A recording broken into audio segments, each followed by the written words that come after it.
Bonjour mes bien-aimés, et si on parlait de paix, partie 2. Nous sommes sur ce thème que nous avons commencé à aborder la semaine dernière et nous allons finir aujourd'hui, qui est et si on parlait de paix. Comme je vous ai dit la semaine dernière, c'est littéralement le titre du message, c'est la paix. La paix pour qui, la paix par qui, la paix avec qui et pourquoi la paix. On a abordé plusieurs thématiques et je vous disais qu'on est dans un monde un peu chaotique et je vous disais que l'être humain ne s'arrange pas en fait. On a l'impression que l'être humain devient de plus en plus intelligent, il comprend de plus en plus de choses, mais en fait, l'être humain est en train de se dépraver. Donc on vit dans un monde un peu chaotique et l'être humain n'est pas en paix. Pour preuve, on voit des gens qui font des opérations esthétiques, qui font des choses sur leur corps, des modifications corporelles, pardon. J'ai même vu des vidéos sur les réseaux sociaux ou même dans les infos où on parlait de gens qui se coupent la langue, qui font des modifications corporelles pour ressembler à des animaux type serpent, type félin, des choses comme ça, des gens qui cherchent, qui vont toujours plus loin dans la recherche d'être en paix avec eux-mêmes. On a vu des femmes modifier leur corps de façon disproportionnée. Je ne sais pas si vous vous souvenez de cette dame qui s'appelait Lolo Ferrari, qui est décédée il y a beaucoup d'années en arrière, qui avait une modification très très proéminente, où on a d'autres cas où des femmes qui vont modifier d'autres fois, il n'y a pas que les femmes, hein. On a un monsieur, j'ai vu dans les infos il y a quelque temps, un monsieur qui voulait ressembler à une poupée célèbre masculine. Il a fait des tas d'opérations pour ressembler à cette personne-là. D'autres qui veulent ressembler à des célébrités parce que les gens ne sont pas en paix avec eux-mêmes. Ils cherchent la paix d'une façon superficielle. Et je vous donnais ce texte de Jean 14, 27 qui dit « Je vous laisse la paix, je vous donne ma paix, je ne vous donne pas la paix, comme le monde la donne, que votre cœur ne se trouble point, que votre cœur ne s'alarme point. » Le cœur de l'homme est tellement tortueux, c'est la Bible qui dit ça, le cœur de l'homme est tellement tortueux, nous sommes tellement alarmés par tout ce qu'on voit et on veut la paix. Et je vous donnais la définition de la paix, je vous disais que la paix en fait, c'est l'absence de troubles, l'absence de conflits, etc. et de violence. Et je vous expliquais que des fois, il y a des gens qui signent des accords de paix justement pour se promettre entre eux. On ne va pas se faire la guerre pour éviter que les peuples pâtissent de la guerre. Mais on se rend bien compte que c'est des accords souvent très très biaisés parce que c'est pas tout à fait dans l'intérêt des peuples en fait. On a l'impression il y a une paix relative, on va dire ça comme ça. Et je vous parlais aussi de la paix dans les ménages où les hommes sont capables de faire des choses pour faire plaisir à leurs femmes, pour avoir la paix. Et il y a des femmes qui sont capables de faire plaisir à leurs hommes pour avoir la paix dans le ménage. Une femme qui sait que par exemple que son compagnon est violent ou que son compagnon il la trompe, bah, elle va avoir un certain type de comportement pour éviter que quand le compagnon rentre, il se dispute, des choses comme ça. C'est pas la paix telle que Dieu l'a défini la paix. Et on a commencé à parler de... Je vous ai dit que ce thème, on allait le traiter en 5 points. Le grand 1, je vous ai dit que c'était réconcilie-toi avec ton Dieu. Le grand 2, Dieu le prince de la paix. Grand 3, la paix en dépit des circonstances. C'est ça qui nous intéresse le plus souvent.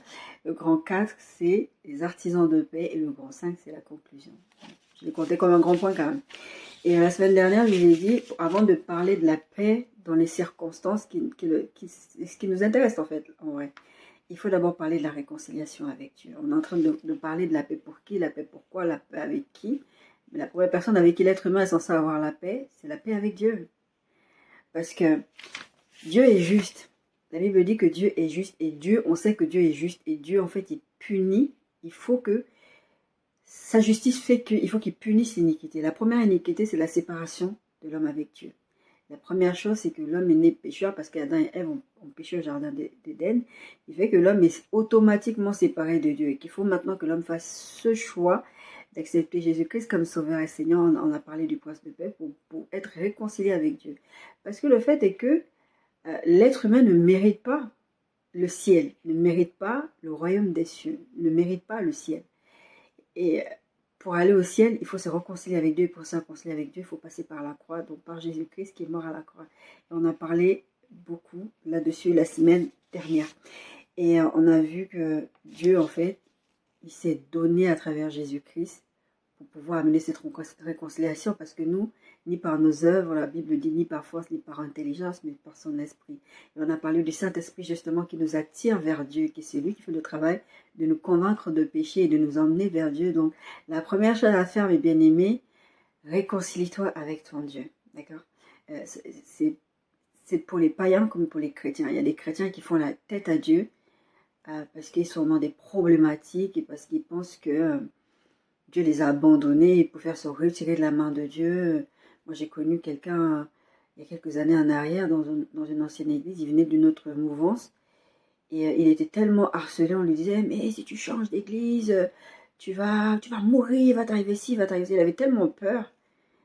À un moment donné, il ne savait plus quoi faire. Ils l'ont tellement harcelé. Il est venu dans notre église et il n'était pas en paix. Il n'était pas bien parce qu'on l'avait tellement bombardé de choses dans la tête qu'il a fini par sortir de la main de Christ. J'espère que ce jeune homme est revenu à Christ entre-temps, mais l'être humain n'est pas bon pour l'être humain. Le cœur de l'être humain est vraiment tortueux. Et l'être humain veut être en paix avec Dieu, mais dans avec ses propres moyens et avec son propre raisonnement.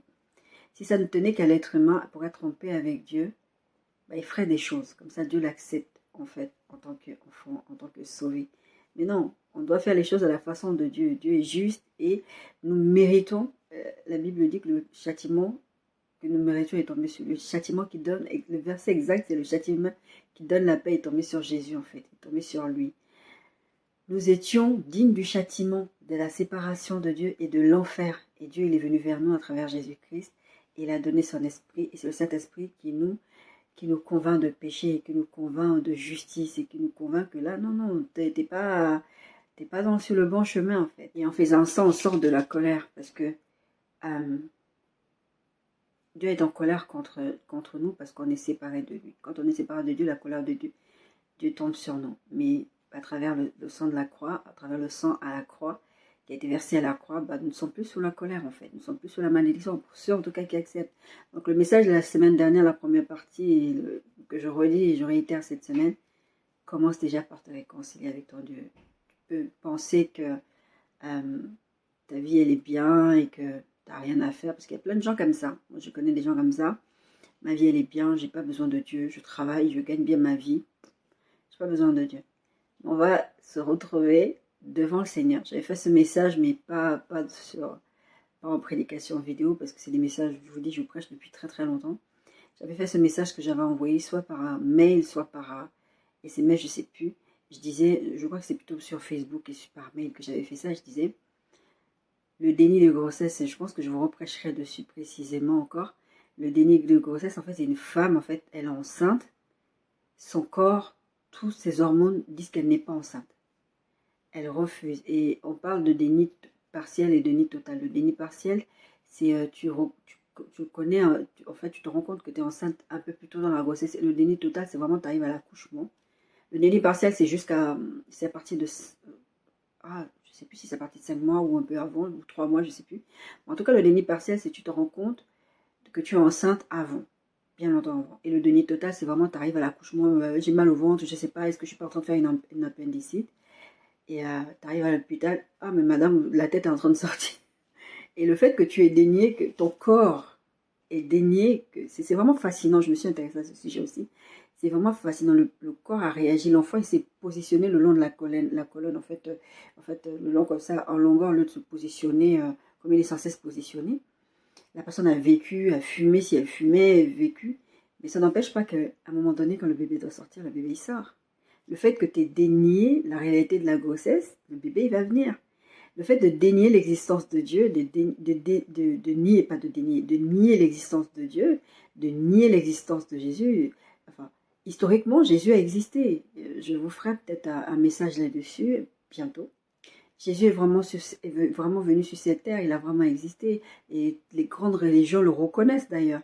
Mais on efface de plus en plus Jésus. On disait avant Jésus, en France en tout cas, on disait avant Jésus, après Jésus-Christ. Et on est en train d'effacer ça, mais ça c'est l'œuvre de l'ennemi, ça c'est l'œuvre du diable, de faire effacer l'histoire de la croix, l'histoire du salut de l'humanité, pour faire croire que vous n'avez pas besoin de tout ça, vous pouvez vivre votre vie, je vous prends toujours cet exemple de l'histoire du Titanic, vous pouvez vivre votre vie, faire la fête, et puis une fois que vous êtes mort, vous êtes mort. Puis il y en a d'autres qui disent, ouais, tu vas te réincarner. Mais en fait, on va tous faire face au jugement devant Dieu. Tu nies l'existence de Dieu, ça ne change rien au fait que on va se retrouver tous devant le trône un jour. Pour ceux qui croient en Dieu, on n'aura pas le même tribunal parce que nous, on sera justifiés. On aura notre avocat qui aura déjà travaillé pour nous en amont. On ne va pas se retrouver devant le même tribunal. Mais les chrétiens, on va se retrouver devant notre type de tribunal. C'est pas ça le sujet du message. Je ne vais pas trop perdre de temps là-dessus. Mais je veux quand même en parler. Il faut quand même le savoir. Et les autres vont se retrouver devant le trône de Dieu pour être jugés, pour aller en enfer, en fait. Et ils vont se rendre compte que je vais en enfer, c'est dommage. Et tu vas dire, mais si j'avais su, non, ce sera trop tard. Mon bien-aimé, ma bien-aimée, tant que tu es sur cette terre, choisis la vie. Dieu, il a dit, je mets devant toi le chemin de la bénédiction et de la malédiction, le chemin de la vie et de la mort. Choisis la vie. Dieu dit, en fait, on va se retrouver devant un choix. On a l'impression qu'on n'a pas le choix. Mais si je savais vraiment, non, tu as eu le choix à un moment donné. Et en fait, tu as choisi d'aller en enfer. J'avais dit ça à une de mes sœurs, j'avais dit. Mais en fait, Dieu te donne le choix. Les gens ne réalisent juste pas qu'ils ont le choix, en fait. Ils ont décidé d'aller en enfer. Et moi, j'avais un prof de philo, on en avait parlé une fois, et je crois que je vous en ai déjà parlé un peu récemment. Il nous parlait de choix. On avait fait un thème, c'était en, je sais plus, je crois que c'était en terminale, mais ça date de la terminale. On avait fait un thème sur la liberté et sur les choix. Et il essayait de nous expliquer. Nous, on était vraiment dans ce truc. On avait quoi? Enfin, moi, je sais plus, j'avais quel âge, mais 18 ans, 17 ans, je sais plus. Et c'était, mais non, on n'a pas le choix en fait. Quand on nous impose des choses, surtout quand tu viens d'une famille où tu n'as pas le droit à la parole, on t'a toujours imposé des trucs, tu n'as pas le droit de répondre, tu n'as pas le droit parce qu'il faut honorer les parents et puis ça devient abusif, mais c'est pas grave. Quand tu grandis dans ce genre d'univers, même si quand tu grandis dans un foyer normal, tu as l'impression que tu n'as pas le choix. Si on te dit va faire la vaisselle, si tu fais pas la vaisselle, tu es sanctionné. D'accord? Et du coup, il nous avait dit, mais vous avez le choix.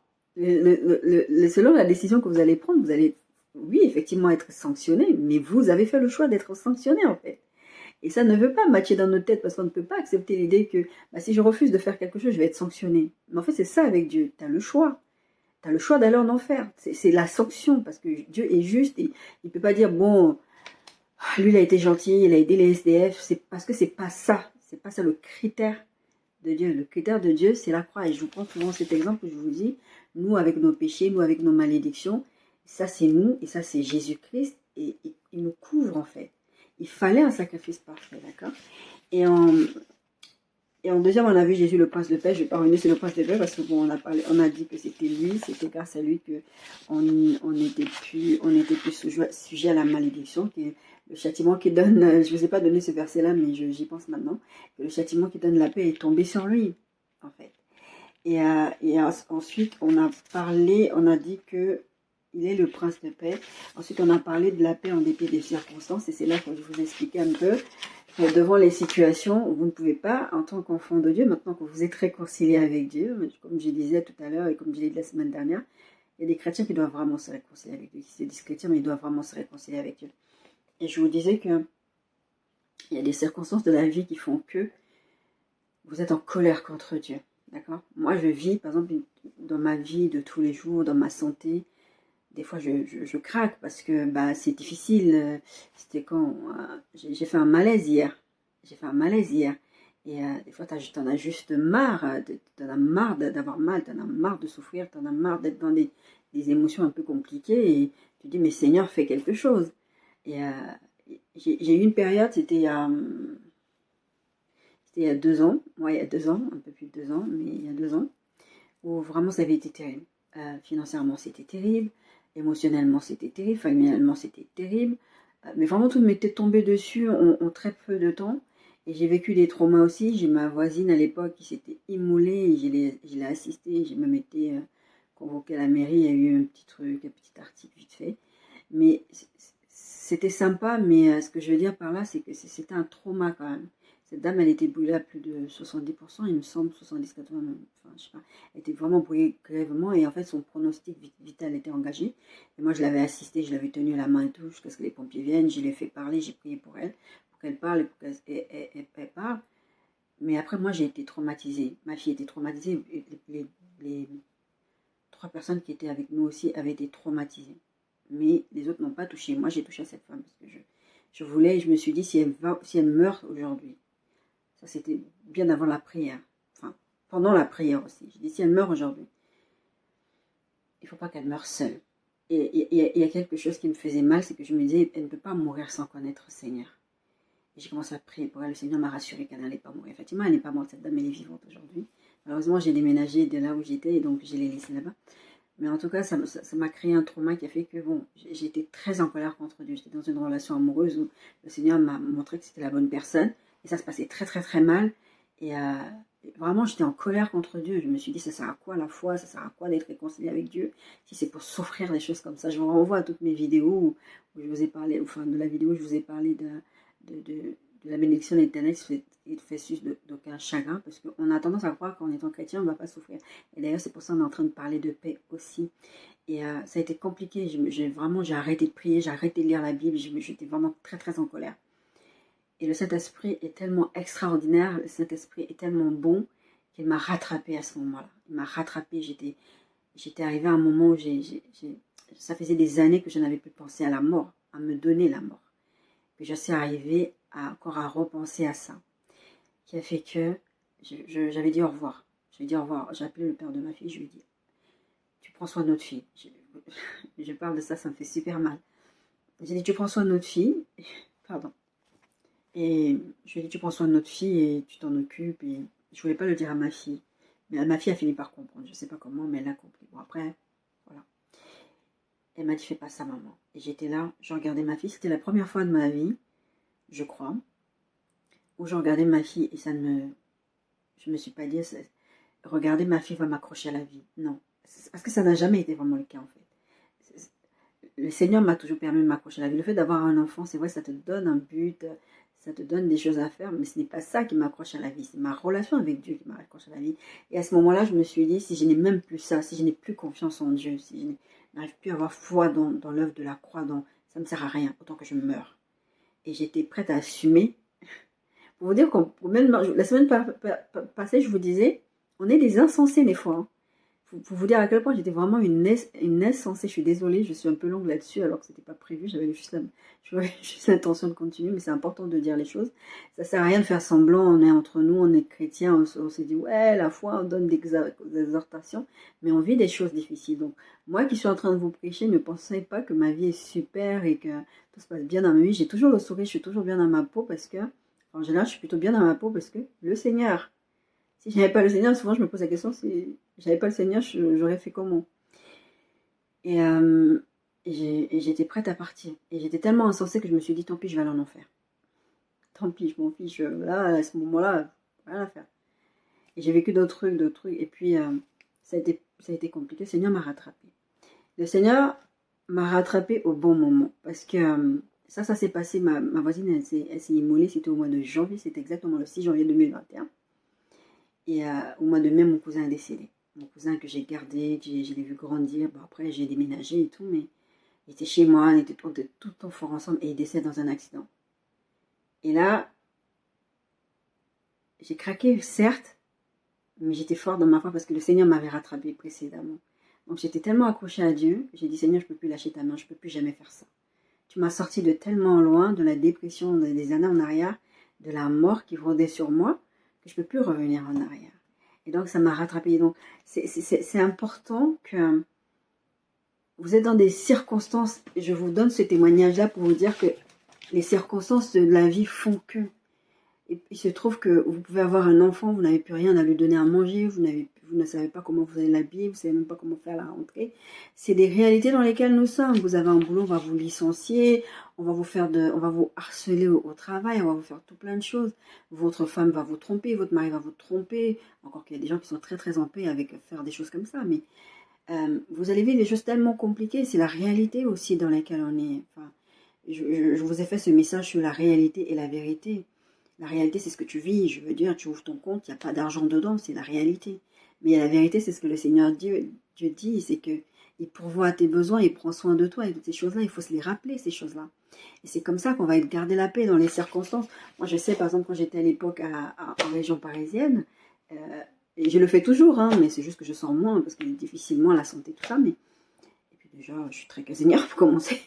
En tout cas, je sors, il pleut, je m'en fiche, je suis de bonne humeur, je suis toujours en train de chanter, ah, madame, pouvez-vous chanter, tout ça, tout ça. Et je suis de bonne humeur, les gens ne comprennent pas, mais pourquoi il fait un temps pourri, pourquoi vous êtes heureuse comme ça, tout ça. Et je réponds souvent aux gens, mais mon état d'esprit ne doit pas dépendre de mes circonstances. On a parlé de la paix en dépit des circonstances. Tu ne peux pas être en paix, parce que, en fait, le fait d'être en paix selon le cœur de Dieu, en fait, c'est être aussi joyeux. La paix amène la joie aussi. Un des fruits de l'esprit, je vous ai parlé de Galates 5, il y a la paix, mais il y a la joie aussi. Le fait que le Saint-Esprit habite à toi, il vient avec tous ces bonus-là, il vient avec la paix, la joie. C'est des choses qu'en tant qu'enfant de Dieu, on doit manifester. Quand tu es en paix, la joie, elle va venir. C'est pas parce que tu as perdu quelqu'un, c'est pas parce que tu t'es séparé de quelqu'un, c'est pas parce que quelqu'un t'a fait du mal que ça veut pas dire que tu ne vas pas pleurer. L'Ecclésiaste dit qu'il y a un temps pour tout, il y a un temps pour pleurer. Il y a des moments où tu vas pleurer. Mais le fait de pleurer ne va pas dire que tu vas être ébranlé. Il y a ce verset qui dit nous sommes toujours debout, nous sommes attaqués, mais pas ébranlés. Je vous mettrai la référence. Mais en tout cas, la paix en dépit des circonstances, c'est ça. Je vous en ai parlé beaucoup la semaine dernière. Et je vous dis, il y a ce verset de Romains 8, 28 qui dit « Toutes choses concourent au bien de ceux qui aiment Dieu. » C'est par quoi tu passes. Et je vous donnais mon témoignage. Si j'ai pris le temps de vous donner ce témoignage de ce que j'ai vécu en 2021, c'est aussi pour vous dire que le fait d'avoir vécu ces moments de trauma, ces moments compliqués avec la famille, les séparations familiales, les choses comme ça, le fait que cet esprit m'a rattrapé à ce moment-là, ça m'a permis en fait de garder la foi pour après. Ces choses-là qui étaient compliquées par lesquelles je suis passée, parce que j'ai dû être suivie en post-traumatique aussi, font qu'aujourd'hui, après, j'ai pu tenir le coup au décès de mon cousin, parce que j'allais m'effondrer. En plus, j'étais en colère, parce que le Seigneur m'avait dit quelque chose par rapport à mon cousin. Et bien sûr, le Seigneur m'avait prévenu qu'il allait décéder, mais il m'avait aussi dit quelque chose par rapport à son salut. Et donc, j'étais en colère, je ne sais même pas. Enfin, voilà. Et ça a été très, très, très compliqué. Et la paix en toutes circonstances, c'est vraiment... Ça peut être... Tu peux avoir des difficultés financières, tu peux avoir des difficultés familiales, tu peux avoir des difficultés émotionnelles, tout ça, et tu es troublé. Je vous disais dans ce texte de base qu'on a partagé, Jésus il a dit que votre cœur ne se trouble pas et que votre cœur ne s'alarme pas. Vous vivez des choses, le Seigneur vous dit, mais ne soyez pas troublés. C'est ça la paix en toutes circonstances, c'est de vraiment, ok, même quand il parlait de la fin des temps, vous allez entendre des bruits de guerre, etc., etc.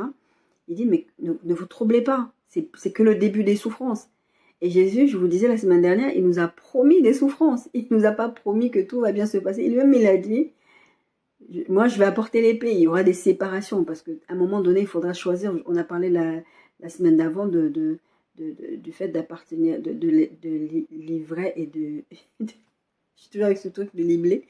Vous savez, les génétiquement modifiés, là. Les prétendument chrétiens qui ne sont pas vraiment chrétiens, c'est eux les liblés. Ils ont ni le blé, ils sont livrés, mais ils veulent se faire passer pour le blé, on va les appeler les blés.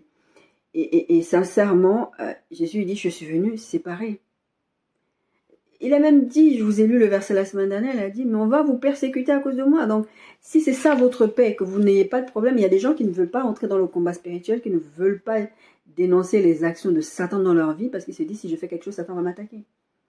Vous faites des... En vrai, quand vous faites ça, vous faites des pourparlers de paix avec Satan. Vous ne pouvez pas faire des pourparlers de paix avec Satan. Et je vous donnais ce témoignage la semaine dernière où le Seigneur m'avait dit en parlant d'Israël, de son peuple.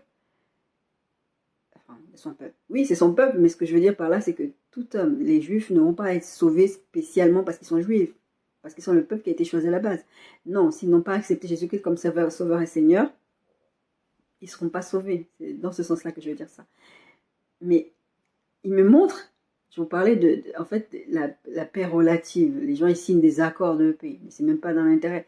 Le Seigneur est en train de me dire, en gros, ils vont se retrouver dans des situations tellement troubles et ils vont commencer à signer. Ils vont se sentir en position de puissance. Voilà, c'était plutôt ça. Ils vont se retrouver en position de puissance et ils vont signer des accords de paix avec tout le monde, avec un peu n'importe qui, avec des gens avec qui ils sont pas censés signer des accords de paix.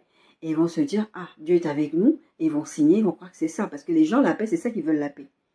Pour eux, c'est ça la paix. La paix, c'est de se faire un nouveau corps, avoir des accords de paix, faire ceci, faire cela.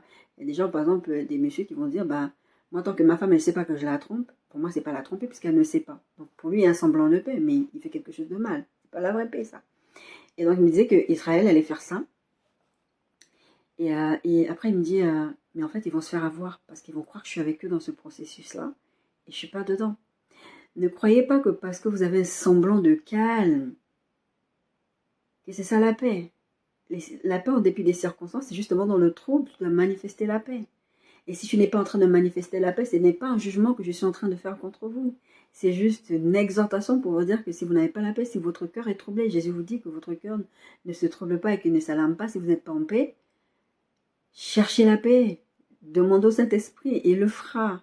Vous vivez des fois des troubles, vous ne demandez pas, vous ne demandez pas à Dieu. La Bible dit vous ne recevez pas parce que vous ne demandez pas ou parce que vous demandez mal pour satisfaire vos passions.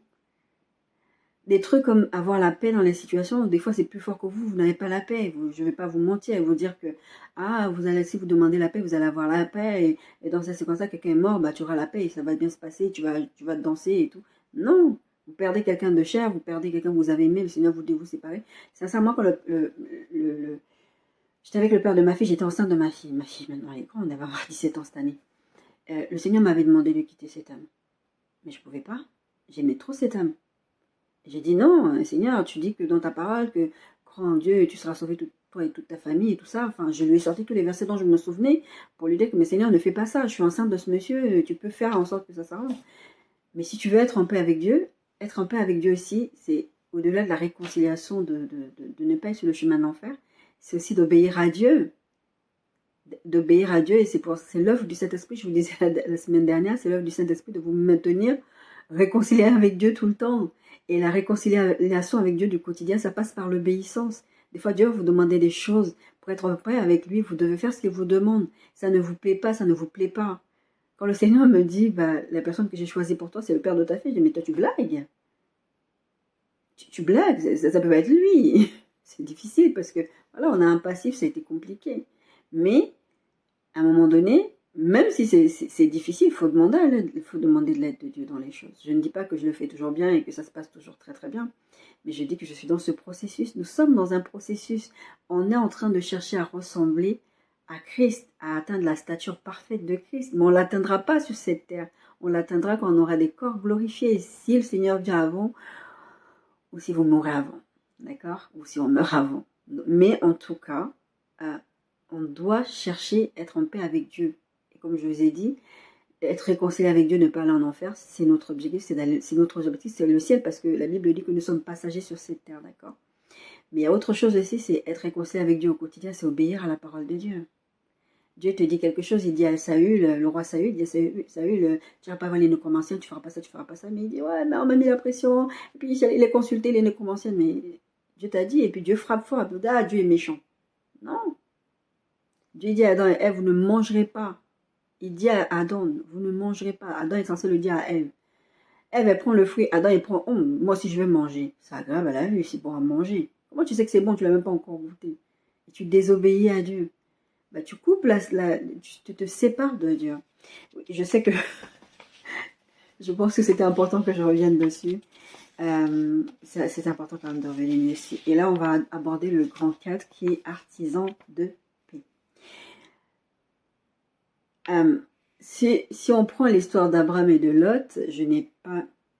Si, j'ai mis la référence. En fait, je pensais que j'avais pas mis, j'ai mis. Genèse 13, 8, 12 parle du fait que Abraham, en fait, Dieu lui dit, je parle de réconciliation et d'obéissance à Dieu. Dieu lui dit, tu quittes ton pays, ta patrie, ta famille, tout ça, tu pars, ou je t'enverrai. Et sur le chemin, il va lui dire où il va y aller. D'accord? Abraham dit, ok, il part, mais il prend Lot avec lui, parce qu'Abraham n'a pas d'enfant. À ce moment-là, Dieu ne lui a pas encore fait la promesse. Si, je crois qu'il lui a déjà fait la promesse.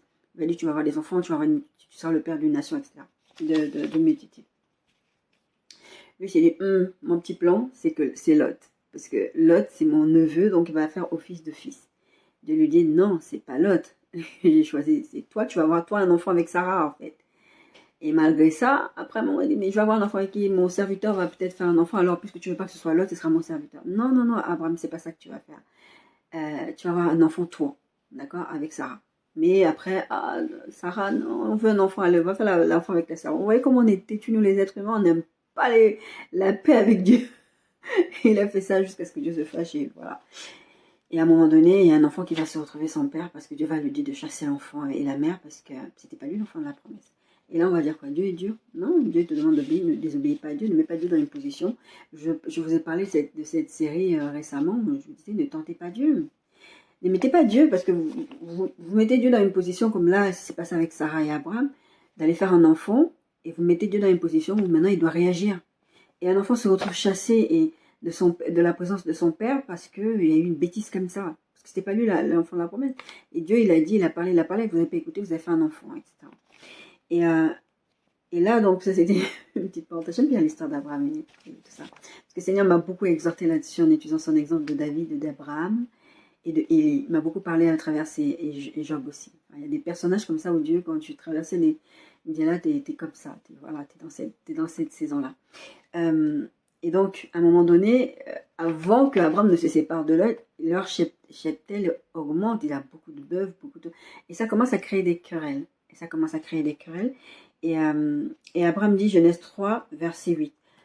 Abraham dit à Lot, qu'il n'y ait point, je te prie, de dispute entre moi et toi, ni entre mes bergers et tes bergers, car nous sommes frères. Tout le pays n'est-il pas devant toi? Sépare-toi donc de moi. Si tu vas à gauche, j'irai à droite. Si tu vas à droite, j'irai à gauche.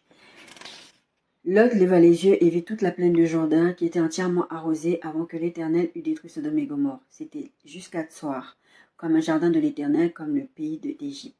Lot choisit pour lui toute la plaine du Jourdain et il s'avança vers l'Orient. C'est ainsi qu'ils se séparèrent l'un de l'autre. Abraham habita dans le pays de Canaan et Lot habita dans la ville de la plaine et dressa ses tentes jusqu'à Sodome. Bon, on connaît l'histoire de Sodome et Gomorrhe où Lot, j'avais fait un message déjà là-dessus, je crois que c'était sur WhatsApp à l'époque. J'avais dit, mais Lot, il n'est même pas allé demander conseil à Abraham, dire qu'est-ce que tu penses que je devrais faire, parce que c'est Abraham qui l'a emmené avec lui.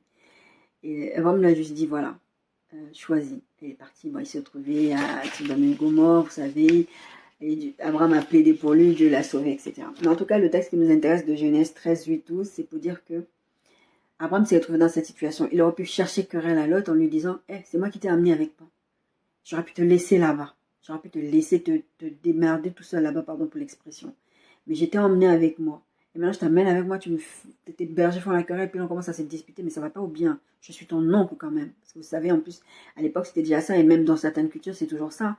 L'oncle, le père, la mère, enfin, les aînés, ils ont une forte influence sur les gens. Quand l'oncle, le père, la mère, tout ça, ils disent quelque chose, tu dois écouter. Moi, je sais que ça, c'est un truc qui m'a toujours énervé, c'est ce côté de dire, un enfant reste enfant, même il a 40 ans. Oui, c'est vrai, il reste l'enfant parce qu'il est né, mais à un moment donné, un enfant est censé prendre ses décisions. Tu dois laisser ton enfant s'épanouir, prendre ses propres décisions, faire ses propres, l'aimer, prier pour.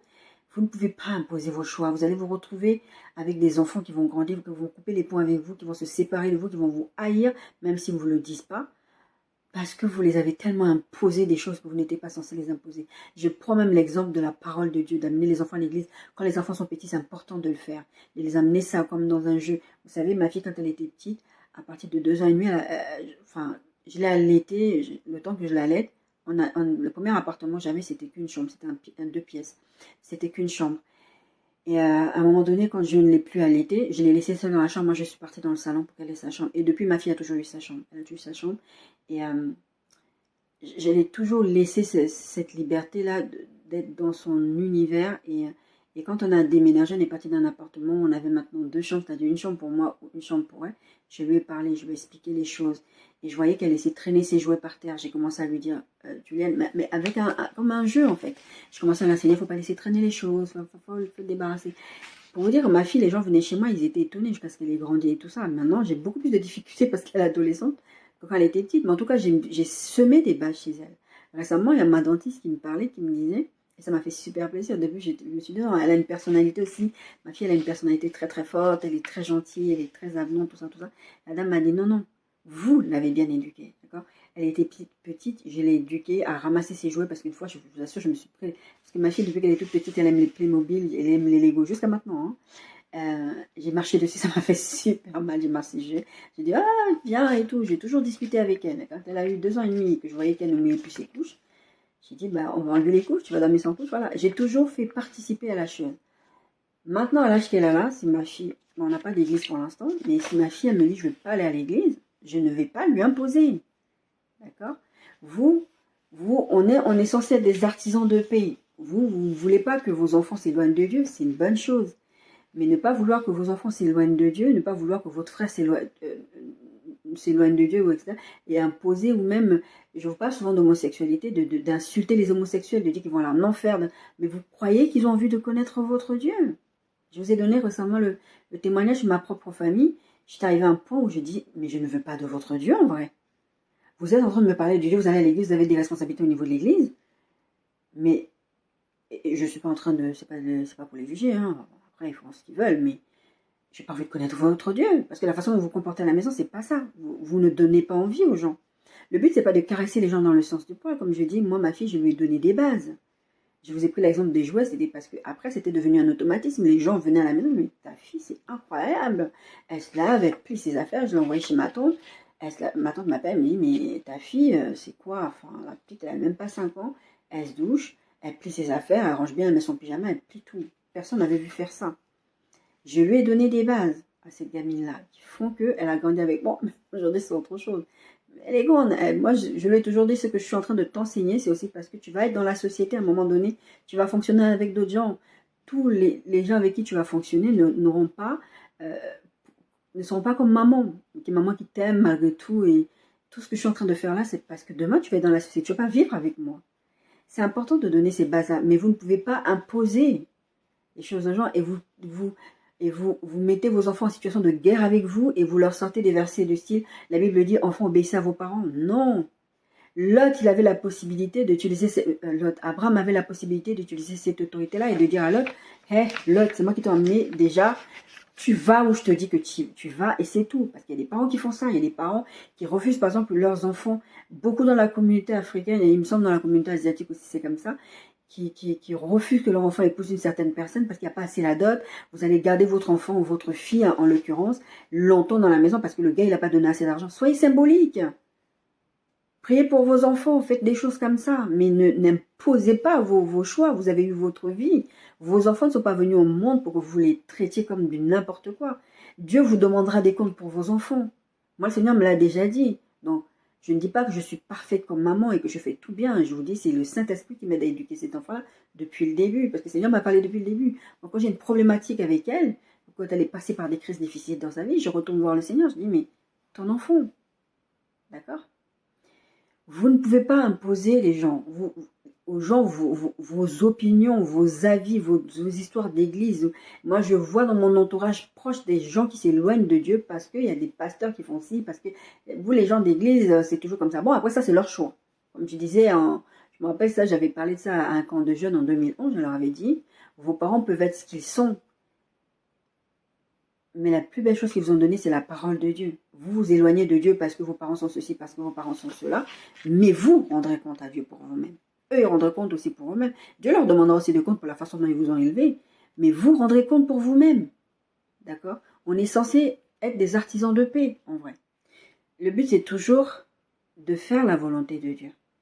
Et Dieu veut que nous soyons des artisans de paix. Matthieu 5, 9 dit ceci, « Heureux ceux qui procurent la paix, car ils seront appelés fils de Dieu. » Vous êtes appelés fils de Dieu quand vous procurez la paix. Encore une fois, ne confondez pas la paix et je sais pas c'est quoi le terme, mais je vous ai dit depuis le début que le but c'est pas la paix selon l'homme, parce que la paix selon l'homme et la paix selon Dieu c'est pas la même chose du tout. Je dis souvent ceci quand je prêche, c'est que la notion de paix, il y a des gens par exemple qui vont vous prêcher que un des signes, et c'est pas faux, c'est pas fondamentalement faux, mais il faut faire attention à ce terme. Un des signes pour dire que par exemple le Seigneur vous a parlé, vous a dit quelque chose, c'est la paix. D'accord? On va vous dire c'est la paix de l'esprit. Sauf qu'il y a des gens qui ne savent pas distinguer est-ce que cette paix-là que je ressens, c'est la paix du Saint-Esprit.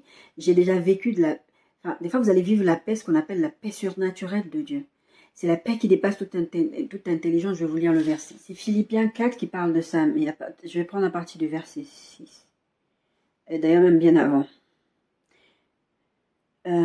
Verset 4. Philippiens 4, on va prendre la partie du verset 4. Réjouissez-vous toujours dans le... C'est un verset que je n'avais pas noté dans mes histoires de paix, mais Seigneur me le met à cœur depuis la semaine dernière, j'en parle alors que je ne l'ai pas noté en fait. Réjouissez-vous toujours dans le Seigneur, je le répète, réjouissez-vous, je vous ai parlé de joie tout à l'heure. Que votre douceur soit connue de tous les hommes, le Seigneur est proche. D'accord? Ne vous inquiétez de rien, mais en toute chose, faites connaître vos besoins à Dieu par des prières et des supplications avec des actions de grâce. Et la paix de Dieu qui surpasse toute intelligence gardera vos cœurs et vos pensées en Jésus-Christ. La paix de Dieu qui surpasse toute intelligence gardera votre cœur et vos pensées en Jésus-Christ. Dans ces situations ou dans vos besoins, il parle de besoins. Il parle aussi que votre douceur soit connue de tous. Et en fait, là, on est dans ce grand cas qui parle d'être des artisans de paix.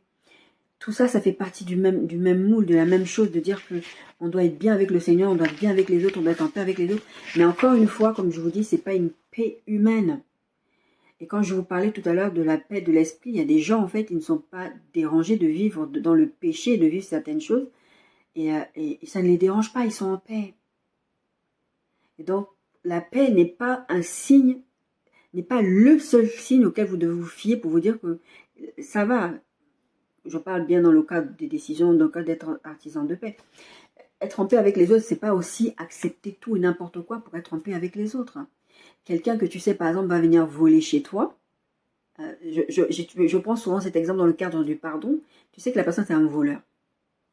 Bon, allez, on va pas prendre l'exemple de vol. Bon, si, je vais quand même le prendre. Tu sais que la personne, c'est un voleur, d'accord? C'est une voleuse. Tu sais que la personne, c'est une voleuse. Tu pardonnes, ben, la personne t'a volé, le Seigneur te demande de pardonner, etc. Tu pardonnes, ok. Mais le fait de pardonner à cette personne, donc d'être en paix avec cette personne, ne veut pas dire que tu dois laisser cette personne revenir chez toi et continuer à te voler. Tout ça parce qu'il faut que tu sois artisan de paix. D'accord? Il y a une différence, c'est un peu relié, je prends ce petit exemple de pardon, parce que les gens confondent le pardon et la réconciliation. Pardonner, il faut être un pour pardonner, c'est un commandement divin, tu dois pardonner. Si tu n'as pas pardonné, s'il y a toujours ce ressentiment, il faut le travailler, c'est ce que moi j'ai fait, j'ai des personnes avec qui, pour moi, je les ai pardonnées, mais quand je pense à la personne, j'ai des sentiments, voilà, c'est quand même des choses graves que j'ai vécues, et donc je demande au Seigneur encore, voilà, je reviens tout le temps là-dessus. Parce que pour moi, je ne suis pas en paix. Je n'ai pas complètement pardonné à cette personne, d'accord? Mais il y a des personnes, en fait, il ne faut pas confondre, quoi. Je prends l'exemple de Joyce Meyer. C'est un témoignage qui m'a vraiment bouleversée. Cette femme-là, et encore une fois, c'est dans le cadre de l'histoire du pardon. Mais c'est la même chose, c'est l'histoire de paix toujours. Enfin, être en paix avec les gens, être des artisans de paix. C'est ce qu'elle a voulu faire. Cette dame, c'est un témoignage qui est public, je n'invente rien du tout. Vous pouvez aller regarder le témoignage de Joyce Meyer, vous allez voir que c'est vraiment ça. Elle expliquait que cette dame a été violentée, abusée sexuellement par son père biologique, d'accord? Son père. Et puis, elle en a souffert. Vous savez, les gens qui vivent ce genre d'abus, voilà, ils ne fonctionnent pas normalement. Il y a plein de choses qui se passent. On a envie de mourir. Enfin, moi, je n'ai pas été abusée par mon père, mais j'étais abusée très, très jeune déjà. Et donc, un jour, comme ça, elle a donné sa vie à Christ. Elle a rentré dans un chemin, un processus de pardon. Elle a compris qu'il fallait qu'elle pardonne à son père. Mais l'erreur qu'elle a commise, c'est qu'elle est repartie vers son père.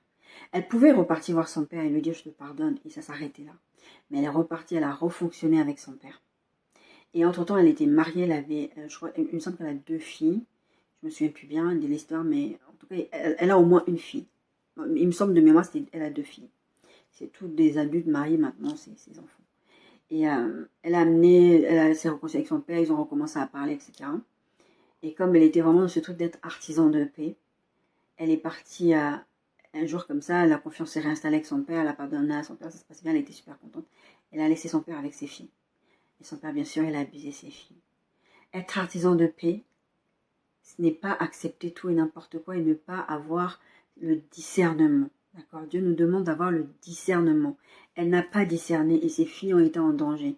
Moi, je sais qu'il y a des gens qui me disent que je suis dure parce que j'ai tendance à protéger ma fille. Moi, j'ai vécu des choses, je ne veux pas que ma fille, elle vive ça. Elle a déjà vécu des choses compliquées pour son âge, d'accord? Donc, je l'ai éloignée de... À chaque fois que je veux voir qu'il y a une atmosphère toxique avec elle et qui me touche aussi moi personnellement, je vais l'éloigner. Moi-même, je vais m'éloigner. C'est pas que je ne t'aime pas. C'est pas que j'ai un problème avec toi.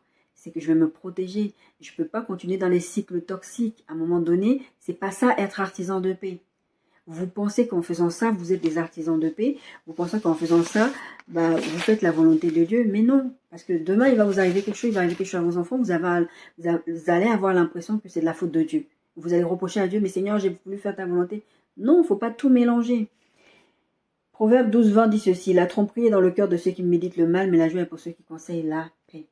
On est dans ce grand cadre qui parle de l'artisan de paix. La tromperie est dans ceux qui militent le mal. Et je peux vous dire, en ce moment, je suis dans ce thème-là, j'en pleure, j'en pleure, j'en pleure, j'en pleure.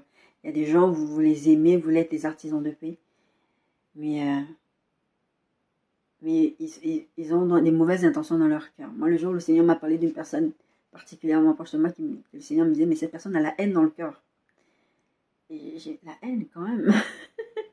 Ça m'a fait super mal parce que je suis quelqu'un de très émotif. Hein. Je pense que ça fait partie déjà de ma personnalité et je pense que ça fait partie du prophétique parce que si je n'avais pas j'ai cette sensibilité humaine, mais elle est aussi prophétique de sorte que dans ma relation avec Dieu, bon, il y a des moments c'est un peu plus compliqué parce que si j'ai désobéi, si j'ai pas écouté Dieu ou si je me suis pas approché du cœur de Dieu ou des choses comme ça, voilà, il faut se corriger. Mais en tout cas, j'ai cette sensibilité et être artisan de paix aussi, c'est faire attention aux gens. Faites attention aux gens que vous aimez, même les gens que vous n'aimez pas. La Bible nous dit d'aimer ceux qui ne nous aiment pas. Qu'est-ce qu'on fait d'extraordinaire? Il y a ce verset qui dit qu'est-ce qu'on fait d'extraordinaire? Si tu dis bonjour à celui qui te dit bonjour, que tu connais ou que tu aimes, celui qui t'aime aussi, ou qui te fait du bien en retour. Non, tu n'es pas artisan de paix quand tu fais ça. Tu es artisan de paix avec tout le monde. Quand la Bible de Jésus, il dit tant l'autre jour, il dit bénissez ce que vous maudissez et priez pour ceux qui vous persécutent. C'est ça être artisan de paix, d'accord? Être artisan de paix, ce n'est pas... c'est aussi faire du bien aux gens, c'est pas accepter tout. Faut savoir quand même, il faut quand même savoir mettre les choses dans leur contexte. Moi, je suis par exemple quelqu'un, je vous ai parlé dans une précédente vidéo, il y a très très longtemps, il y a plusieurs mois, peut-être même l'année dernière, où je vous disais, moi je suis quelqu'un qui aime cuisiner. La cuisine, c'est un de mes trucs, j'aime cuisiner, j'aime coudre. Alors moi, ma façon de faire du bien aux gens, c'est pas des gens de ma famille, c'est par exemple mes thérapeutes, des choses comme ça. Mon médecin, des trucs comme ça, je vais faire à manger, je vais dire, bah, il y a beaucoup à manger à la maison, parce que je ne sais pas cuisiner pour une personne, deux personnes en vrai. Et je vais ramener à manger. On fait là, on a fait la fête des voisins. Parce que je tourne cette vidéo très tardivement. En ce moment, je suis ultra fatiguée. Là, il est 3h, 3h20. Je suis en train de tourner la vidéo parce que j'arrive plus à... Ça fait 2-3 semaines, j'arrive pas à tourner dans la semaine parce que je suis extrêmement fatiguée. Donc, veuillez me pardonner. Des fois, vous allez entendre ma voix ou des choses comme ça. En tout cas, pour dire, ça s'est passé hier, la fête des voisins. J'ai amené à manger, après j'ai laissé ma fille parce que je me sentais pas bien physiquement, je suis rentrée. Mais en tout cas, moi, mon but à moi, c'est d'être toujours dans l'ambiance avec les gens. Pourtant, je suis quelqu'un de très plutôt, si vous ne me connaissez pas, vous allez penser que je suis quelqu'un de très extraverti, tout ça, tout ça. Mais en vrai, si vous me connaissez, vous m'avez connu depuis longtemps, je suis quelqu'un de très, très introverti. Je n'aime pas sociabiliser en vrai. C'est quand j'ai commencé à marcher avec le Seigneur, quand j'ai commencé à voir que je devais servir le Seigneur, avant de connaître mon appel, j'ai dit, Seigneur, il faut que tu me changes parce que je peux pas continuer comme ça, en fait. Si je dois te servir, il faut que je sociabilise.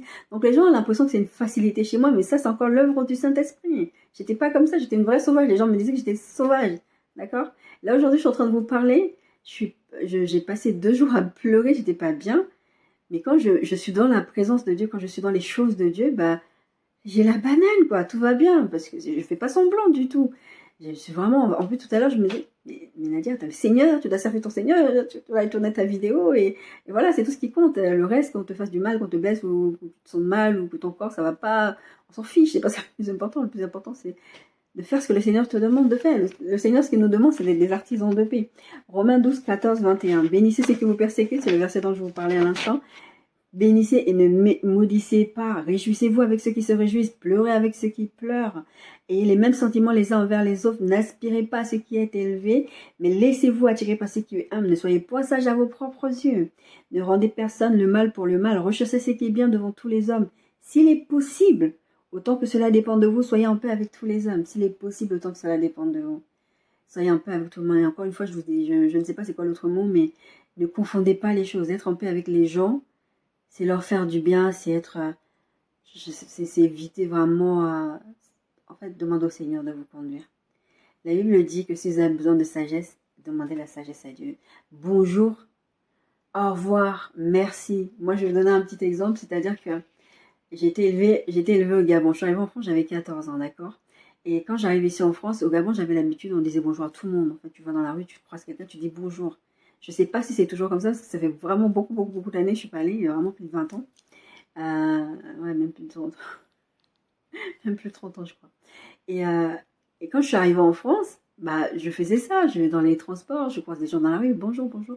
Et les gens, ils s'étaient fermés le visage. Mais pourquoi ils me disent bonjour? Et il y en a qui te font la réflexion, qui te disent, mais Je vous connais, vous, pourquoi? Parce que tu dis bonjour, elle lui dit, tu dis bonjour à ceux que tu connais, en fait. Tu dis pas, enfin, c'est leur mentalité qui est comme ça. Et j'ai vu les gens sont de plus en plus, les gens sont fermés. Moi, j'ai pas connu ça en Afrique. Je vois les gens sont fermés, ils rigolent pas avec toi. Tu vas essayer de faire une blague pour essayer de détendre l'atmosphère. La personne va te regarder, à peine va t'insulter ou des choses comme ça. J'ai vécu des trucs comme ça, d'accord? Et à un moment donné, je me suis presque adaptée à cette mentalité parce que si tu ne le fais pas, malheureusement, t'es mal vu en fait. On te dit, bah, on va te faire la réflexion. Moi, on me l'a fait la réflexion, on m'a dit, je vous connais, vous, pourquoi vous me parlez? Enfin, des trucs comme ça. Et ma fille, en fait, elle a grandi et quand elle est rentrée au collège, elle a recommencé ce truc à dire bonjour aux gens. Et moi, je voulais pas qu'elle ait le cœur brisé. Je voulais pas qu'elle vive ce que moi j'ai vécu et je voulais pas qu'elle ait ce truc. Mais maman, regarde, je dis bonjour aux gens, ils me répondent pas ou ils m'envoient promener et tout ça. Et elle le fait. Et il y a des fois, il y a des gens qui ne lui répondent pas ou pas qu'ils l'envoient promener méchamment, peut-être parce qu'elle est encore jeune, c'est peut-être pour ça qu'ils le font pas. Mais la plupart des gens, c'est peut-être parce qu'on est en Bretagne et que la région parisienne c'était encore dur, je sais pas. Mais en tout cas, ma fille, elle dit bonjour aux gens et le fait de l'avoir vu faire ça, j'ai recommencé moi aussi à le faire. Donc j'ai eu des gens dans mon voisinage précédent qui étaient vraiment, ils avaient décidé, ben, je te dis pas bonjour. Mais le Seigneur me disait toujours, mais il sortait toujours à leur dire bonjour, même quand ils ne me répondaient pas. À la fin, ils me redisaient bonjour. Enfin, quand j'étais sur le point de partir, même il y a des personnes avec qui j'ai eu des conflits. Euh, J'étais même pas responsable de ça, mais bon, c'était compliqué. J'en ai parlé un peu de temps en temps dans certaines de mes vidéos. Et, euh, et c'était compliqué. Mon attitude, en fait, a fait la différence, le fait d'être artisan de paix. Il y a une fois avec un des voisins, j'ai craqué, j'ai crié dessus. Mais après, le Seigneur m'a dit, tu penses que là, tu as très bien géré la situation. Et après, j'ai changé, j'ai recommencé à dire bonjour, est-ce que vous avez besoin d'aide, est-ce que c'est ci, est-ce que c'est là. Et ça a changé l'atmosphère. Ils étaient toujours aussi méchants, les voisins. Mais moi, ça a changé dans ma relation déjà avec Dieu, ça a changé la façon dont mes voisins me voient. Et la dame, quand le monsieur est décédé, le monsieur qui me faisait la misère, c'était avec sa femme.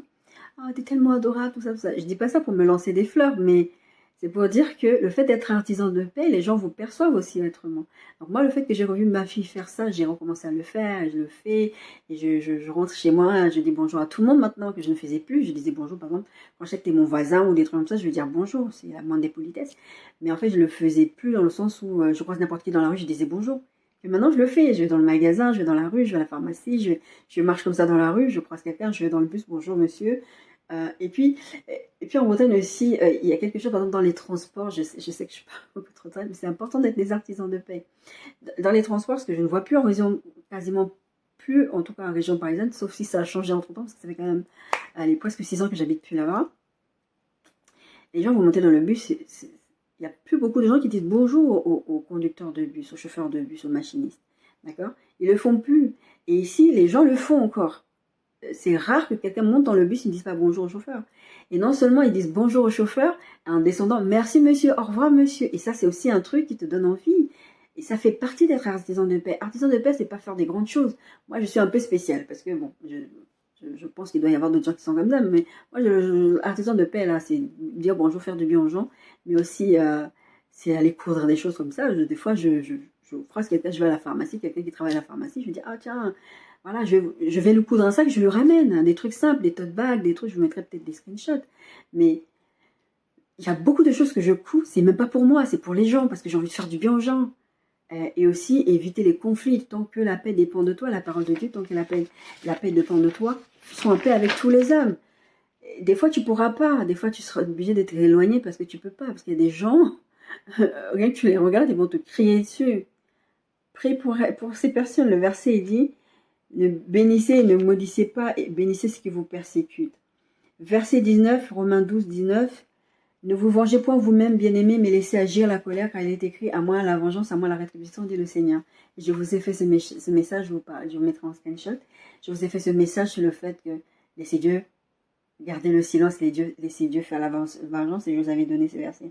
Mais si ton ennemi a faim, donne-lui à manger, s'il a soif, donne-lui à boire, car en agissant ainsi, ce sont des charbons ardents que tu ramasseras sur la terre.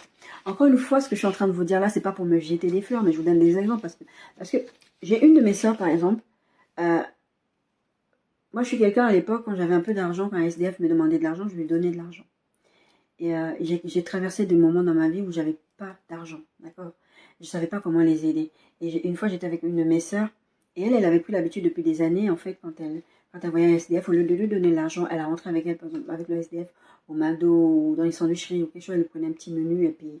Et en fait, le fait d'avoir vu faire ça, je me suis dit, ah, mais en fait, des fois, j'ai pas d'argent, mais j'ai ma carte bleue, par exemple.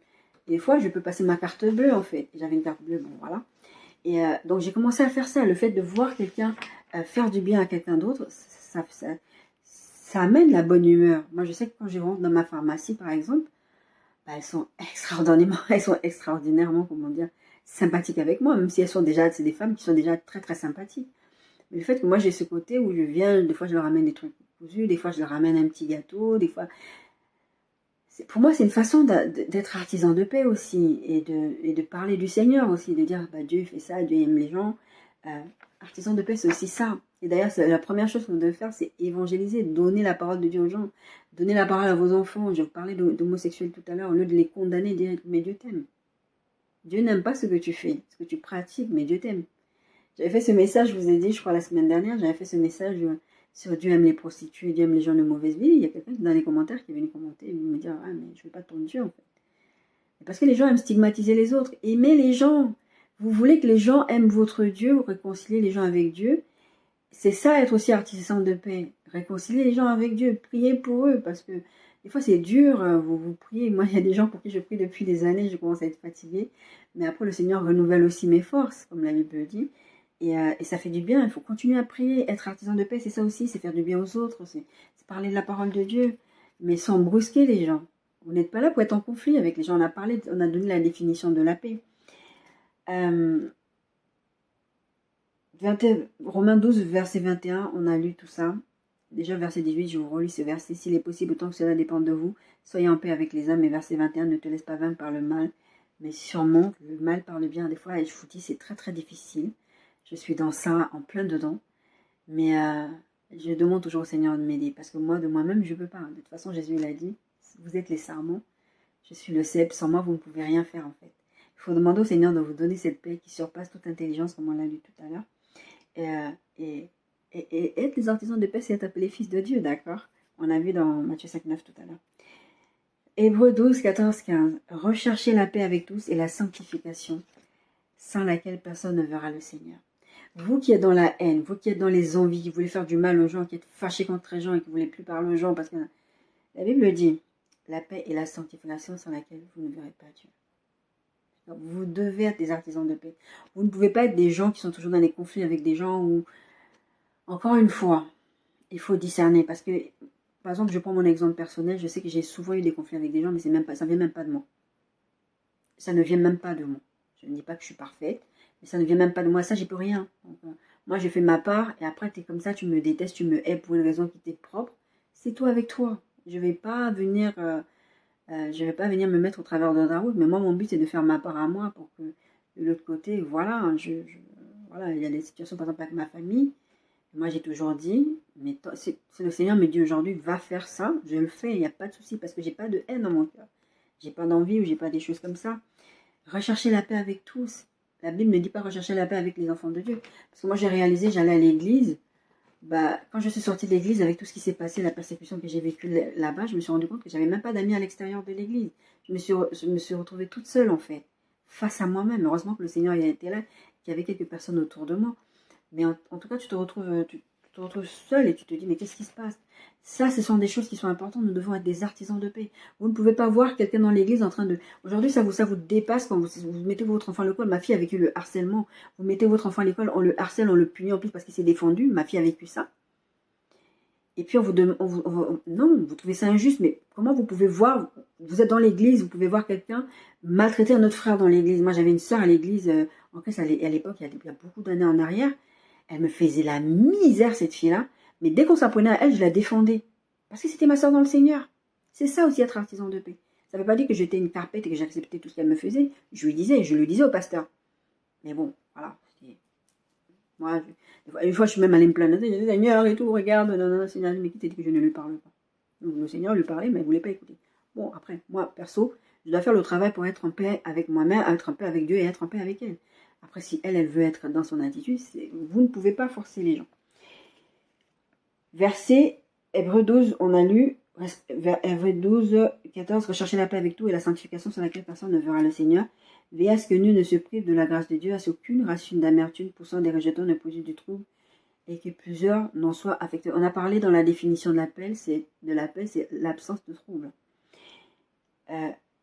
Qu'aucune racine d'amertume poussant des rejetons, ça veut dire qu'il y a des choses qui vont sortir de vous. On a parlé un tout petit peu, on a abordé un tout petit peu le sujet du pardon. Il y a des choses qui se passent en vous, l'envie, la jalousie, toutes ces choses-là. Vous n'êtes pas des artisans de paix quand vous êtes là-dedans, d'accord? Et Dieu, la Bible dit de veiller, c'est à vous, c'est votre part, c'est votre responsabilité de veiller à ce que nul ne se prive de la grâce de Dieu. Nul, ça veut dire que ça te concerne toi. Toi, tu dois veiller à ce que moi, je ne me prive pas aussi de la grâce de Dieu, mais moi aussi, je dois veiller à ce que je ne me prive pas de la grâce de Dieu. On doit se veiller les uns sur les autres, en fait. La Bible dit bien veiller à ce que nul ne se prive de la grâce de Dieu. La Bible ne dit pas veille à ce que toi, tu ne te prives pas de la grâce de Dieu. Nul, c'est vraiment, il n'y a pas que toi dans l'histoire. Et ce qu'aucune racine d'amertume poussant des rejetons ne produise du trouble et que plusieurs n'en soient infectés. Et malheureusement, on trouve ça dans le corps de Christ. Et c'est très, très douloureux. Vous ne pouvez pas faire ça. Ni à l'église, ni ailleurs. Le Seigneur, quand il demande d'être en paix avec les gens et que vous soyez des artisans de paix, il ne le dit pas pour que vous soyez seulement avec les gens de l'église. Parce que je vous ai dit tout à l'heure en parlant d'artisans de paix, votre responsabilité, c'est d'amener les gens vers que c'est pas de les repousser. On voit des tas de gens qui disent moi j'ai pas envie de vos histoires de religion, vos histoires de machin, je veux pas de ça parce que vous les gens des églises. Parce que des gens ont été blessés. Moi j'ai un très bon ami à moi à l'époque, il y a eu un problématique le pasteur, le même pasteur en question. Et c'était compliqué. Un jour il m'a dit mais c'est quoi votre église là? Et il était venu pour nous aider en plus, gratuitement, bénévolement. Et je lui ai dit tu sais c'est un être humain. C'est vrai que le fait qu'il soit pasteur, c'est choquant parce qu'il est pasteur. Et il ne devrait pas se comporter comme ça. Mais c'est un être humain. Et je lui ai juste dit de lui pardonner, même si la notion de pardon, il ne comprenait pas trop. Enfin, si, il comprenait, mais il l'acceptait pas trop. Parce que pourquoi? Parce que c'est vrai, il avait été vraiment méchant, le pasteur. Et je lui ai dit non. Je vous ai parlé de processus tout à l'heure. Nous sommes dans un processus. C'est ce que je suis en train de dire là, c'est pas pour excuser les mauvais comportements et tout ça. C'est pour dire que nous qui sommes... nous sommes fils de Dieu. La Bible dit, je vous ai dit, je vous répète ce verset de Matthieu 5,9 qui dit heureux ceux qui procurent la paix car ils sont appelés fils de Dieu. Si nous sommes appelés fils de Dieu, nous devons être capables de procurer la paix aux autres. D'accord? C'est notre part. Je vais vous lire, la Bible dit dans le verset qu'on vient de lire que rechercher la paix avec tous, c'est la sanctification sans laquelle personne ne verra le Seigneur. Je vous lis ce que j'ai écrit sur la sanctification. La sanctification, c'est la vie progressive c'est une vie progressive de vie de sainteté, d'obéissance. Je dis toujours, on est dans un processus.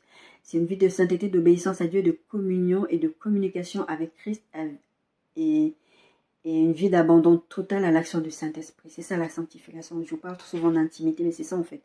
C'est vraiment souvent quand on parle de se sanctifier, c'est de se mettre à part. C'est vraiment ça. Une vie de se mettre à part pour Dieu, une vie d'obéissance à la voix de Dieu et d'être en communion, en communication. Je fais bien la différence entre la communion et la communication parce que, en fait, pour moi, la communion sous-entend la communication. On est un, normalement, le Saint-Esprit habitant en nous, donc normalement, on est déjà en communion avec le Père et avec le Saint-Esprit. Mais la communion sous-entend l'unité. C'est ce que je vous dis avec le Père, le Fils. Jésus disait, je suis un avec le Père. Vous aussi, vous allez être un avec le Père à travers moi. Et la communication, parce que c'est important de parler à Dieu, de communiquer avec lui, parce que Dieu il communique avec nous, il y a différents moyens, il y a la parole de Dieu, le logos, donc la parole écrite là, il y a les rémas, je vous parlais de man récemment, des choses que Dieu veut vous dire dans vos situations personnelles, il y a les rêves, c'est des moyens dont la parole vous dit, il y a la parole auditive et des fois, en fait, Dieu a une autre façon de communiquer. Vous allez ressentir des émotions, vous allez ressentir une douleur dans votre corps, mais ce n'est pas vous. En fait, Dieu est en train de vous communiquer que quelqu'un est en train de souffrir. Donc tout ça, on parlera de toutes ces choses, des manifestations spirituelles, peut-être un peu, pas peut-être. Si Dieu me donne la vie jusque-là, là, on fera ça parce qu'il y a beaucoup de sujets que je dois aborder avec vous et que j'ai déjà tout mis de côté et que voilà, il faut juste qu'on les prépare. Et les chrétiens pensent en fait qu'être un avec le Père, le Fils, le Saint-Esprit, ça suffit. Ça veut dire que le Saint-Esprit a moi, donc ça devrait suffire en fait. Même il y a des chrétiens qui pensent que prier, tout ça, c'est pas nécessaire. Le Saint-Esprit habitant à moi, voilà. Vous ne pouvez pas vous priver de la grâce de Dieu. On a lu le verset tout à l'heure, en vous privant de communication avec Dieu. Si Dieu ne communique pas avec vous, vous allez avoir des problématiques. Vous allez vous trouver, on est en train de parler de paix, il y a des gens qui sont des serpents. Je vous dis régulièrement que moi, je suis quelqu'un, le Seigneur communique avec moi beaucoup par les rêves, entre autres. D'accord? Parce que moi, je suis un prédicateur de la parole, je suis un enseignant de la parole. Ça fait que oui, il y a beaucoup de moyens que le Seigneur utilise pour parler avec moi. Mais un des moyens, c'est les rêves. Et des fois, je vois des choses dans les rêves, des gens qui sont proches ou éloignés de moi, ou même des gens que je ne connais pas. Je vous parlais de l'église de Lissong récemment. Et le Seigneur me montre. Mais il y a des fois, je rêve de serpents, de gens, et je sais qu'il s'agit de personnes. Et vous ne savez pas, je vous ai pris cet exemple de cette ancienne amie, et que le Seigneur m'avait montré, elle était sur un trône, et qu'elle avait une couronne, et qu'elle envoyait des serpents sur les gens. Mais il y a des gens qui sont autour de vous, c'est des serpents. Vous ne pouvez pas vous priver de communion et de communication avec Dieu. De dire, Seigneur, voilà, demandez à Dieu le discernement, parce qu'il y a des gens qui sont autour de vous, qui vont vous faire du mal. Je vous parlais récemment, je ne sais plus dans quel message, où je vous disais, il y a des gens qui empoisonnent d'autres gens. Et pour empoisonner quelqu'un, il faut être proche de la personne, il faut pouvoir atteindre la personne. Et le poison, c'est devenu le truc préféré des gens pour tuer d'autres gens. Une fille récemment, j'ai vu il y a peut-être 2 mois, ou je ne sais plus combien de mois, il y a quelques mois en arrière, elle vivait, je crois, au Canada ou aux États-Unis, je ne sais plus où. Elle a voulu faire son mariage, vraiment honorer ses parents, partir en Afrique et tout. Mais les gens, avec la jalousie, l'ont empoisonnée. D'accord? Elle n'est pas revenue, elle est morte là-bas. Vous ne pouvez pas vous priver de la grâce de Dieu, en ce sens, vous ne pouvez pas vous priver de communier et de communiquer avec Dieu. Il ne faut pas juste vous dire, le Saint-Esprit habite en moi, si c'est parce que j'ai quelque chose, je vais le savoir. Non, il faut chercher Dieu, il faut chercher l'intimité avec le Saint-Esprit. La Bible parle de chercher la sanctification, c'est une vie de progressive, d'obéissance, de marcher avec Dieu tous les jours. Vous ne pouvez pas vous priver, il y a des serpents avec vous, autour de vous. Moi, le nombre de personnes, le Seigneur m'a montré, encore une fois, quand le Seigneur vous montre ça, ce n'est pas pour que vous dites, ah oui, c'est un sorcier, lui, il fait ça, il fait ça. Non. Moi, je me rappelle la personne en particulier dont je vous ai pris l'exemple. Le Seigneur, quand il a fini de me montrer son rêve, j'ai fait, wow, j'ai hurlé. Et le Seigneur m'a dit, je te montre ça, pour que tu saches à qui tu as affaire. Mais sache que je l'ai tout aussi choisi que toi. Donc, depuis là, bon, j'ai pas dit que je me suis toujours bien comportée dans cette affaire, parce qu'il y a des moments où je pétais vraiment les plombs. Mais ce que je veux dire, c'est que le Seigneur me demande d'être un artisan de paix. Et en ce sens, je dois avoir certains types de comportements. Mais je sais qui tu es. Le fait que je sache qui tu es ne veut pas dire que moi je vais t'attaquer ou je vais bouder. Bon, il y a des moments, ça arrive que je fasse des trucs comme ça, mais après je dois me corriger. C'est ça être artisan de paix, d'accord? C'est important aussi, quand on parle de rêve, de communication avec Dieu, tout ce qui est rêve, vous ne pouvez pas vous priver de la grâce de Dieu aussi en ne lisant pas la parole de Dieu. Je vous parlais de Logos, d'accord? Parce que vous allez faire beaucoup de traits dans vos rêves ou dans ce que vous recevez comme parole, et ça vient de Dieu quand vous lisez la Bible. Moi, beaucoup de gens qui me font interpréter les rêves, je ne le fais plus maintenant parce que je suis beaucoup moins en communication avec des gens pour qui j'ai interprété les rêves. Et puis de toute façon, le Seigneur me met dans une autre direction, mais c'est pas grave. Ça ne veut pas dire que je ne sais pas interpréter les rêves, mais je suis capable d'entendre quelque chose, je dis, ça me rappelle tel verset dans la Bible, ça me rappelle ça. Et aussi, quand je reçois une parole, je la passe au creuset. Je la passe au filtre de la parole de Dieu, d'accord? Donc je sais que si j'ai un message de Dieu, ça vient de Dieu. Le Seigneur, quand il me parlait de mon futur conjoint, par exemple, dans un rêve, il me dit, il me dit un truc, il me sort un verset spécifique pour m'expliquer la situation qui est en train de se passer. Il y a plein de choses qui se passaient dans ce rêve. Donc je sais que ça venait de Dieu. Parce qu'il y a des mots qui sont des mots très clés. Oui, on ne va pas passer son temps à se dire, oui, Satan se déguise en ange de lumière et tout ça, donc il peut nous tromper, oui, il peut le faire. Mais on s'en fiche. D'accord? Être un artisan de paix, on est toujours dans ce grand cadre qui parle d'artisan de paix. Je suis désolée pour la durée, c'est important tout ce que je suis en train de faire. Être un artisan de paix, c'est aussi s'éloigner de conflit. D'accord? Il y a des moments où vous ne pouvez pas juste, je vous disais tout à l'heure, vous ne pouvez pas juste dire bonjour. Mais bon, voilà, vous allez dire quand même bonjour. Des fois la personne vous a dit bonjour, elle va vous insulter. Et il arrive que des fois dans votre travail ou il y a des gens avec qui vous fonctionnez qui sont vraiment méchants. Donc des fois c'est compliqué. Moi j'ai eu un voisin comme ça. Un jour quand j'ai compris, quand le cinéma fait comprendre, arrête de te bagarrer avec lui. Parce qu'il me stressait, il criait, il terrorisait ma fille. Et j'ai commencé à dire, tu fais un gâteau? Il a fini par se calmer, enfin voilà. Bref. Être un artisan de paix, c'est aussi s'éloigner des conflits ou des situations toxiques. Comme Abraham l'a fait, je vous ai pris l'exemple d'Abraham. Vous ne pouvez pas être dans des situations que vous savez que ça va vous emmener loin. Moi, je prends l'exemple, j'en parle rarement, c'était un temps où vous me voyez en parler sur mes vidéos YouTube. J'ai dû faire le choix de m'éloigner de ma famille, de ma mère, de mon beau-père, parce que bon voilà, la situation était devenue trop toxique. C'est toxique. D'autres personnes vont dire non, c'est ton père, c'est ta mère, tout ça. Non, non, non. À un moment donné, il faut savoir aussi s'éloigner et laisser les gens. Je ne peux pas me mettre sous le coup de la toxicité. Je vous ai pris l'exemple de Joyce Meyer, c'était pas pour rien.